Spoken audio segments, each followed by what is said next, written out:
Πρωινή Περίπολος. Η ενημέρωσή σας από το Ionian FM. Την βόλτα μας στην ενημέρωση 10 με 11 κάποια φορά και μετά τις 11 την πρωινή ενημερωτική ζώνη του Ionian FM. Ο Δημήτρης Κολόκας είναι στο μικρόφωνο. Αγαπητοί μου φίλοι, πηγαίνουμε στο επόμενο θέμα μας. Διαβάζω από το καταστατικό του κινήματος πολιτών για την ασφάλειά τους ότι η ασφάλεια του πολίτη αποτελεί θεμελιώδη στρατηγική πολιτική επιδίωξη. Θεμελιώδη γιατί η ασφάλεια του πολίτη εμπεριέχει τις βασικές αρχές της αλληλεγγύης, της δικαιοσύνης, της ισότητας, του σεβασμού στα θεμελιώδη ανθρώπινα δικαιώματα και πάνω απ' όλα την ασφάλεια της ζωής τους. Η ασφάλεια των πολιτών βεβαίως, δεν είναι ανάγκη να το πω εγώ, σήμερα διακυβεύεται. Θυμάμαι πριν από μερικά χρόνια η επίσημη κυβέρνηση τότε, νομίζω του ΣΥΡΙΖΑ πρέπει να ήταν, μας συνιστούσε να κάνουμε ότι κοιμόμαστε αν μπει κάποιος κλέφτης στο σπίτι μας.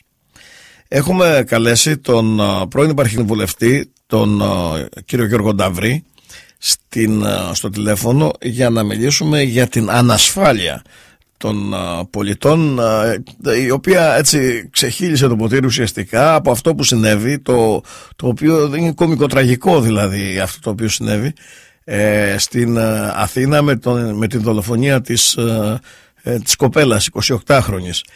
Κύριε Νταβρή, καλημέρα. Καλημέρα. Τι να πούμε και τι να ομολογήσουμε που λέγανε οι παλιοί άνθρωποι. Λοιπόν, αγαπητέ Δημήτρη, ζούμε σε ένα κοινωνικό μπάχαλο και εκτιμώ, επειδή τίποτε δεν είναι άμερο πολιτικής, αυτά τα οποία συμβαίνουν δεν συμβαίνουν τυχαία και δεν συμβαίνουν γιατί μόνο η αστυνομία φταίει. Ναι.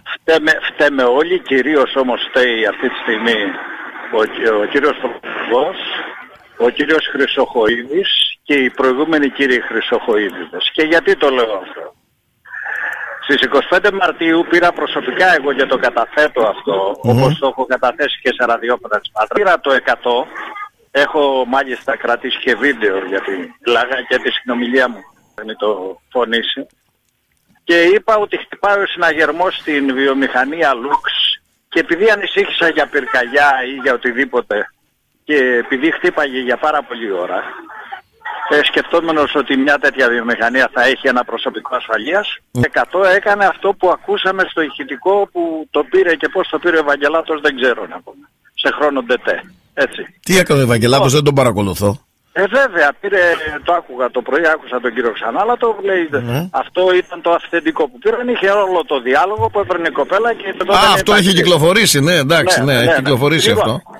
Πρόσεξε, παίρνω τηλέφωνο και του λέω το και το, ανησυχώ γιατί μπορεί να γίνει, να υπάρχει πυρκαγιά, μένει μια γραία εκεί και μπορεί να γίνεται οτιδήποτε. Και μου λέει, κύριε, να πάρετε, να σας δώσω το τηλέφωνο του τρίτου τμήματος, να πάρετε εσείς. Και του λέω, εγώ θα πάρω, εσύ δεν έχεις εκεί όλα τα τμήματα, το κέντρο επιχειρήσεων τώρα. Μετά, αφού γύρισα μετά από 2 ώρες και ο συναγερμός χτύπαγε, πήρα το τρίτο και μου είπε, κύριε, πρέπει να πάρετε το 100 για να σας στείλει περιπολικό. Προσέχτε αυτό. Και σε μένα το έχουν πει αυτό, σε όλους το λένε να πάρεις το 100. Μπράβο. Ναι. Άρα το θέμα δεν είναι ότι το είπε ο αστυνομικός εκεί. Το δεύτερο που δεν ρωτάνε και κανείς επίτηδες δεν το ρωτάει, δεν ρώτησε τον κύριο Χρυσοχοΐδη η ΕΡΤ να του πει από ποιο πρωτόκολλο προβλέπεται κάποιος ο οποίος αστυνομικός έχει καταδικαστεί για συμμετοχή σε εγκληματική οργάνωση να τίθεται από τον αξιωματικό ή να του επιτρέπει η ηγεσία της αστυνομίας να έχει πιστόλι και να έχει αυτό πια. Δηλαδή με το που τέθηκε αυτός πριν τελεσεδικήσει, έτσι επειδή υπήρχε ένοχος τότε, έπρεπε να του αφαιρεθεί το όπλο και τα λοιπά. Σε οποιαδήποτε χώρα αυτός μπορεί να το χρησιμοποιήσει για άλλους λόγους. Ναι. Αυτά τα θέματα τι δείχνουν? Δείχνουν μια που υπάρχει σε όλους τους τομείς. Στην Πάτρα, να σου δώσω να καταλάβεις, πριν στον περιφερειακό δρόμο της Πάτρας, μπήκαν 2 μηχανάκια αντίθετα στο ρεύμα και γλίτωσα το θάνατο παραλίγο. Τότε το έγραψε, μ' ακούς Δημήτρη? Ναι, σε ακούω βεβαίως. Το έγραψε η Πελοπόννησος, βγήκα, δημόσια, παρακάλεσα την εισαγγελία κτλ. Και δεν έγινε τίποτα. Ναι. Στην Πάτρα καθημερινά υπάρχουν στα φανάρια παιδιά που κακοποιούνται, 2 ετών, 3 ετών, δεν γίνεται τίποτα. Υπάρχουν μηχανάκια που πηγαίνουν αντίθετα, δεν γίνεται τίποτα. Υπάρχουν παιδιά στα σχολεία με μαχαίρια, με σφυριά, και δεν γίνεται τίποτα. Ακούσαμε πάντως ότι κλώτσισε ο αστυνομικός το μαχαίρι, αφού όμως είχε σκοτώσει την κοπέλα. Έτσι, το κλώτησε πιο εκεί. Κοιτάξτε, αυτά είναι αστείο. Με συγχωρείς, αλλά έχω μιλήσει, έκανα ένα μικρό ρεπορτάζ, έτσι, κοίταξα και λίγο, αλλά υπάρχει και ένα άλλο θέμα. Αν κάποιος αστυνομικός θελήσει να κάνει αυτό που πρέπει, αφού είναι να σκοτωθεί η κοπέλα, κάποιος που να τον πυροβολήσει, κάτι να κάνει. Ξέρεις ότι διακυβεύεται η υπόλοιπη ζωή του και η οικογένειά του μετά, έτσι. Λοιπόν, θέλω να δείξω τη μεγάλη εικόνα. Από το εξής. Ο Χρυσοχοΐδης, όταν ο Μητσοτάκης βγήκε με τη σημαία να διορθώσει τα θέματα της ασφάλειας. Αυτό το οποίο είπες, το οποίο είναι βασικό και δεν υπήρχε στην Ελλάδα. Έτσι, το κοιμόμαστε που έλεγε ο ΣΥΡΙΖΑ και τα λοιπά. Έβαλε τον κύριο Χρυσοχοΐδη στην αρχή, μετά τον πήγε αλλού και τώρα τον ξανάβαλε. Και έχω να κάνω ένα απλό ερώτημα. Προς όλους τους φίλους και στον κύριο Πρωθυπουργό βέβαια. Ο οποίος από τα 30 χρόνια της μεταπολίτευσης, 50 έχουμε τώρα, από τα 30 τελευταία, αυτός πρέπει να έχει κάνει πάνω από 10 χρόνια υπουργός δημόσιας τάξης. Πάνω από 10 χρόνια. Έτσι. Είναι κακό αυτό, δηλαδή. Και έχουμε αυτή την κατάσταση στη δημόσια ασφάλεια. Λες ότι... Εκ του αποτελέσματος, ο κύριος αυτός δεν έπρεπε να μπει ποτέ ξανά υπουργός δημόσιας τάξης. Διότι εάν 10 χρόνια έχεις κάνει υπουργός και έχουμε αυτή την ασπράβαδα στην αστυνομία, εκ του αποτελέσματος δεν είδες ποτέ τα μεγάλα προβλήματα, ούτε έθεσες νομικά, ούτε έφτιαξες κάτι, να κτίσεις κάτι στην αστυνομία κι αλλού και να μην υπάρχει αυτό το μπάχαλο. Το δείχνει το αποτέλεσμα. Άμα το συγκρίνεις τους υπόλοιπους υπουργούς σε άλλα, όχι στη δημόσια τάξη, οπουδήποτε αλλού, πάλι και εκεί τα ίδια γίνονται, δεν είναι και το θέμα. Δεν είναι και το θέμα, δεν είναι μόνο για τη δημόσια ασφάλεια. Όχι, παντού. Τι γίνεται τώρα? Η δημόσια ασφάλεια έχει να κάνει την καθημερινότητά μας και από τα προβλήματα που έχουμε σήμερα, έτσι, φαίνεται ότι η πολίτευση την απασχολεί μόνο ο όρος γυναικοκτονία. Πρόσεξε τώρα. Το ότι τα παιδιά στα σχολεία έχουν μαχαίρια, το ότι παίρνουν σφυριά, το ότι αυξάνεται καθημερινά αυτό το πράγμα, το ότι υπάρχουν ομάδες όπως είναι Ρωμά και τα λοιπά, οι οποίοι καθημερινά δεν κάνουν τίποτα άλλο, σηκώνονται το πρωί και λένε που θα κλέψουν, τι θα κάνουν, και αν κανείς κατέβει εδώ στο δικαστικό, ξέρω εγώ, 30, 40, 50 άτομα από αυτά, καθημερινά από αυτή την ιστορία. Το ότι κυκλοφορούν έτσι ο κόσμος, το ότι σκοτώνεται στους δρόμους, το ότι γίνονται τα τέμπη, το ότι πηγαίνει ο καθένας και έχει πρόσβαση. Αυτό το γενικό μπάχαλο που υπάρχει, έτσι, δεν μπορεί να το βλέπει ο κάθε πολίτης και να ανησυχεί όπως εσύ τώρα καλή ώρα εγώ και βγαίνω. Βλέπουν οι κύριοι αυτοί, οι Χρυσοχοΐδηδες, οι Μητσοτάκηδες, οι Τσίπριδες και όλοι οι υπόλοιποι. Ανησυχούμε για πολύ περισσότερα από αυτά τα οποία έχεις αναφέρει, γιατί είναι και τα εθνικά θέματα. Είναι άλλη η κατάσταση που θα ακολουθήσει. Με ποια εθνικά θέματα να ασχοληθεί ο Μητσοτάκης? Εδώ δεν μπορεί να φτιάξει σχολεία που να μην έχουν μαχαίρια οι μαθητές τώρα. Πλάκα δεν είναι θέμα Μητσοτάκη, είναι γενικά το πολιτικό σύστημα στη Σαββίλα. Δεν είναι. Δεν θα εξέλεγε το Μητσοτάκη και τον κάθε Μητσοτάκη αν ήταν διαφορετικά. Ναι, αυτή τη στιγμή όμως κυβερνάει ο Μητσοτάκης. Και το Μητσοτάκη δεν το επιλέξαμε γιατί δεν ανεχόμαστε να μας λένε και άμα μπει ο κλέφτης στο σπίτι κοιμηθείτε. Έτσι δεν είναι? Ναι. Μπράβο. Λοιπόν, έχουμε λοιπόν όλη αυτή την κατάσταση σήμερα. Και όπως βλέπεις έχουμε μια αστυνομία η οποία είναι η πολυπληθέστερη σε όλη την Ευρώπη και όταν παίρνουμε τηλέφωνο να της πούμε συμβαίνει αυτό, μας λέει τι είπες τώρα, πώς της είπες της κοπέλας, τάξη είναι εδώ, τι να πας τώρα από την αστυνομία, εδώ εκεί. Αυτή τη στιγμή λοιπόν για μένα δεν τίθεται θέμα να παραιτηθεί πώς το λένε, και να διώξουμε τον αστυνόμο που κλώτσε στο μαχαίρι και ήταν στην εγκληματική οργάνωση. Θέμα σοβαρό. Έχουμε θέμα δημόσιας ασφάλειας και τάξης. Και την ευθύνη για αυτό το πράγμα την έχει ο Χρυσοχοΐδης, την έχει ο Πρωθυπουργός. Ο Πρωθυπουργός την έχει ο αρχηγός της αστυνομίας, έτσι, ο οποίος επιβλέπει. ο περιφερειακός διοικητής της αστυνομίας με όλα αυτά. Κοίταξε Γιώργο, θεωρώ ότι δεν τα λέμε όλα αυτά. Γίνεται κάτι, τώρα πιαστήκαμε η επικαιρότητα, έχει πιαστεί με το θέμα αυτό. Έτσι, εκ των προτέρων, ενώ το ξέρουμε ότι υπάρχει, δεν ασχολείται κανείς. Και αυτό γίνεται και περιστασιακά. Θα περάσει μια εβδομάδα, θα τελειώσει. Μέχρι να γίνει κάτι άλλο, δεν εννοώ κάποια δολοφονία, κάτι άλλο, οτιδήποτε άλλο, ας πούμε. Εκτός από αυτό που συμφωνώ, Δημήτρη, εγώ θέτω ένα θέμα. Κύριοι, θέλετε να το αλλάξετε αυτό? Εγώ έχω την πεποίθηση πλέον ως πολίτης ότι αυτό το κοινωνικό αναλούν της ανασφάλειας εξυπηρετεί την καθιστική απολυτική τάξη για να συνεχίζει αυτό το οποίο κάνει. Δεν πάει μακριά, δεν θα πάει μακριά έτσι πάντως. Έτσι, δεν θα πάει μακριά. Είναι και άλλα πολλά θέματα σοβαρότατα που τρέχουν ταυτόχρονα.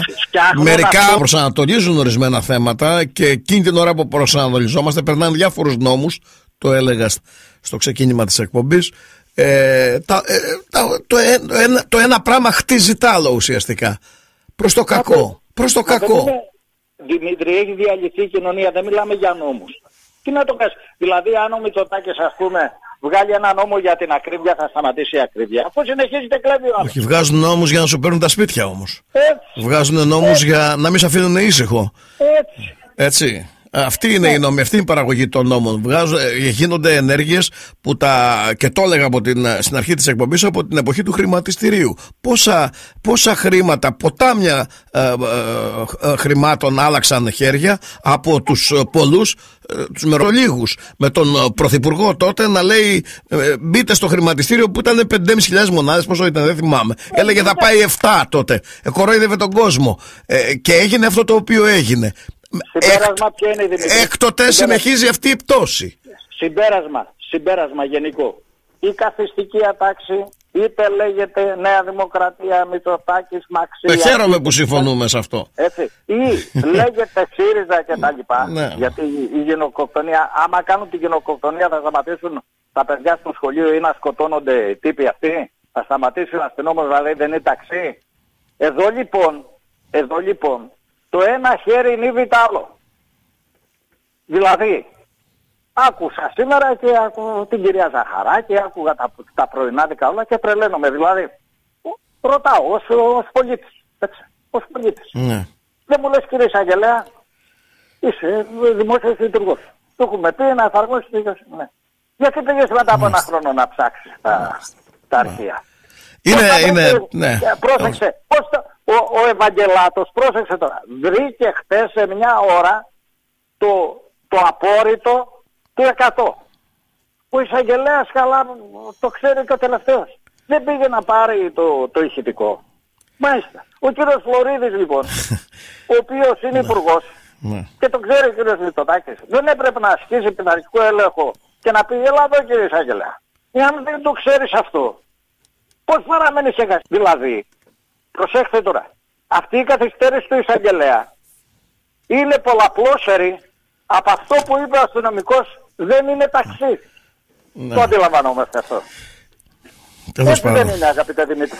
Δηλαδή, εάν ένας εφέτης ανακριτής δεν γνωρίζει ότι άμα γίνει ένα ατύχημα όπως είναι τα τέμπη, πρέπει να περιφρακεί και να πάρει τις συνομιλίες. Μα τα γνωρίζουν αυτά. Ένα απλό τροχαίο γίνεται και σταματάς εκεί και μένεις μέσα στη μέση του δρόμου μέχρι να έρθει η αστυνομία να τα καταγράψει, ας πούμε. Περίμενε τώρα, τι θέλω να πω. Αυτό το πράγμα λοιπόν σήμερα δεν το θέτει κανένας δημοσιογράφος. Που λέω, εγώ ρωτάω τον πολίτη, ρωτάω τον κύριο Φλωρίδη, ρωτάω το μέσο πολίτη που μας ακούει. Εάν ο αστυνομικός που έπρεπε άμεσα να τον ξυλώσουμε, δεν το συζητάω, λέει σε ένα πολίτη δεν είναι το ταξί 100. Ο εισαγγελέας ο εφέτης. Ρωτάω τον ίδιο, τον άνθρωπο, εγώ ως πολίτης το ρωτάω. Κύριε εισαγγελέα, ότι πρέπει να περιφραχθεί, να μην μετακινηθεί όπως λέει ο τάδε, είναι, δεν πειράζει ότι είναι απόκριση στοιχείων και δεν ξέρεις ότι πρέπει να πάει να πάρεις αυτό. Δηλαδή, αυτός που μπορεί να μην μπει και με γλύψιμο που λέμε, όπως μπορεί να μπει και κάποιος χωροφύλακας να πούμε εκεί πέρα. Έτσι. Και λέει, καλά, όλοι με γλύψιμο μπαίνουν τώρα, εντάξει, με το ψάχνω. Πρόσεξε τώρα. Έχουμε θέτει ανακριτή που κάνει 14 μήνες να πάει να ζητήσει πώς το λένε, το υλικό μαγνητοφώνησης. Δηλαδή, δεν υπάρχει πουθενά σε κανένα τομέα. Σε κανένα τομέα. Δεν υπάρχει και αναστροφή από ό,τι βλέπω, αγαπητέ Γιώργο. Δεν υπάρχει αναστροφή. Δεν μπορεί να με τους όρους που γνωρίζουμε τουλάχιστον δεν μπορεί να επανέλθει η κατάσταση. Βγαίνουν κάθε φορά και τα βάζουν μόνο με τον χωροφύλακα. Ρε Χρυσοχοίδη, 10 χρόνια υπουργός. 10, αγόρι μου. Να τα πω απλά 10. Τι έκανες? Αυτό το μάχαλο, ναι. Δεν βλέπουν μικροεγκληματικότητα. Μάλιστα. Υπουργός Παιδείας. Μάλιστα. Κυρία Ζαχαράκη βγήκε εκεί το πρωί και έλεγε ανοησίες. Ναι, δεν τους παρακολουθώ. Δεν παρακολουθώ αυτά τα πράγματα. Δεν έχει νόημα να τα κάτσω να τα παρακολουθήσω. Δηλαδή, εντάξει, κάνεις κακό και στην ψυχική σου υγεία. Εκεί να τα πούμε και τα λέμε στον χρόνο που έχουμε τουλάχιστον στο ραδιόφωνο. Εκείνα που μπορούμε. Είναι τόσα πολλά πια. Τι έκανε, εδώ πρέπει να έχεις 500 εκπομπές, ας πούμε. Δεν είναι. Μα λέω, έχουμε φτάσει στο μη παρέκει. Δεν πάει άλλο, δηλαδή, το ξέρω. Εγώ βγήκα το πρωί, αγαπητέ Δημήτρη. Με κάλεσε ένας φίλος ο Ροδίτης και λέω, εδώ στην Πάτρα, είμαστε στην Πάτρα. Και έχουμε μια καθημερινότητα εκτρή και εσχρή, όπως σας είπα. Τον Περιφερειάρχη, τον Δήμαρχο, τον αστυνομικό διευθυντή και τον στρατηγούς έχουμε εδώ. Να τα λέτε, να βγαίνετε λοιπόν, να τα λέτε, μπας και υπάρξει καμία ευαισθητοποίηση από τους ντόπιους του, έτσι. Έχουν θυστεί, Δημήτρη. Δηλαδή, αυτό που θέλω να καταγγείλω εγώ στην εκπομπή, να το πω, για να πιάσουμε τον πολιτικό, τον δήμαρχο, εσείς εκεί, έτσι τον πήρετε. Να πούμε, καλά, έχουμε φτάσει ως κοινωνία, έτσι, να ανεχόμαστε όλα αυτά τα πράγματα. Με το κυριότερο, πρόσεξε, με το κυριότερο, όχι μόνο τους φόνους και τις δολοφονίες, με αυτό που γίνεται στα σχολεία. Είναι τρομερό αυτό που γίνεται στα σχολεία και δεν... Έχουμε εξυγχρονιστεί, αγαπητέ Γιώργο, μην το ψάχνεις. Παλιά γινόταν στην Αμερική αυτό το πράγμα και όπως βλέπεις γίναμε Αμερική. Εντάξει. Τέξας, χειρότερα έχουμε γίνει. Έτσι γίνεται. Όταν εξυγχρονίζεσαι, όταν πας μπροστά και προοδεύεις, έτσι γίνεσαι. Προσωπικά αντιλαμβάνομαι το χιούμορ που το λες, είναι εξυγχρονισμός. Εδώ έχουμε παρέσει διάλυση πλήρη. Πλήρη διάλυση. Αγαπητέ Γιώργο, δεν έχουμε άλλο χρόνο δυστυχώς. Το ξέρω, αγαπητέ Δημήτρη, σε ευχαριστώ που με φιλοξένησες. Θέλω να πω και να κλείσω με τούτο. Τους φίλους εκεί, τους δημάρχους που έχω εκεί και στον πύργο, τα είπα και αυτό. Ναι. Ας ξεσηκωθούν οι πολίτες, οι οργανώσεις. Για πολλά θέματα η τοπική αυτοδιοίκηση πρέπει να δώσει το παρόν. Η τοπική αυτοδιοίκηση για το θέμα καθημερινότητας της ασφάλειας με κορονίδα. Όχι μόνο, για πολλά θέματα πρέπει να δώσει το παρόν. Λοιπόν, τα φιλιά μου, την καλημέρα μου. Την καλημέρα και τη δική μας. Πολύ καλά εκεί πέρα. Ωραία. Καλημέρα Γιώργο, καλημέρα. Πρώην υπουργός ΑΤΑ, πτέραρχος, ο κύριος Γιώργος Νταβρής. Κάνουμε διακοπή εδώ και ερχόμαστε με τον Γιάννη τον Μποζίκα για ένα θέμα που αφορά την ψυχική υγεία, το κέντρο ψυχικής υγείας στην Μεσσηνία, από ό,τι με ενημερώνουν στο ακουστικό. Διακοπή και ξαναρχόμαστε. Έρχεται μετά και ο Μάκης Νοδάρος, δεν τον καθυστερήσουμε.